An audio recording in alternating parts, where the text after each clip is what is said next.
গরমের দিনগুলিতে এইরকম একটা স্বাস্থ্যকর রেসিপি প্রায় প্রত্যেক বাড়িতেই দুপুরের খাদ্য তালিকায় রাখা উচিত বলে আমার মনে হয়। এতে যেমন শরীর খুব ঠান্ডা থাকে, তেমনি খাদ্যের সমস্ত পুষ্টিগুণ কিন্তু এর মধ্যে পাওয়া যায়। আমি 200 গ্রাম মটর ডালকে ভালো করে জল দিয়ে ধুয়ে নিয়ে 1 ঘন্টা ভিজিয়ে রেখেছিলাম। তারপর একটা কুকারে স্বাদ মতো লবণ, পরিমাণ মতো জল দিয়ে একটা হুইসেল দিয়ে সেদ্ধ করে নেব। ডালটাকে কিন্তু একদম পুরো নরম করে সেদ্ধ করব না।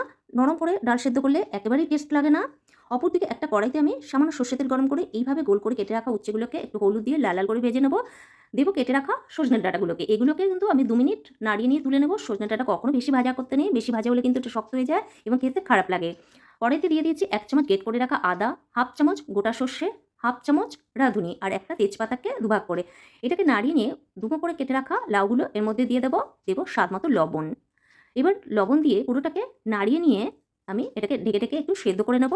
লাউটা যখন প্রায় সেদ্ধ হয়ে যাবে তখন ওই সেদ্ধ করে রাখা মটর ডালটাকে আমি এর মধ্যে ঢেলে দেবো পরিমাণ মতো হলুদ। পুরোটাকে ভালো করে মিশিয়ে নিয়ে এবার কিন্তু আমি সজনে ডাঁটা আর উচ্ছেটাকে একই সাথে দিয়ে দেবো।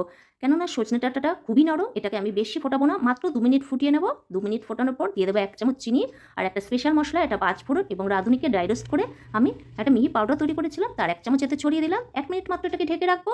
ব্যাস তৈরি হয়ে গেল সমস্ত পুষ্টিগুণে ভরা গরমের উপযুক্ত একটা স্বাস্থ্যকর রেসিপি। ভিডিওটা যদি ভালো লাগে একটা লাইক ও শেয়ার করে দিও এবং এরকম নতুন নতুন রেসিপি পেতে হলে আমাকে ফলো করে দিও।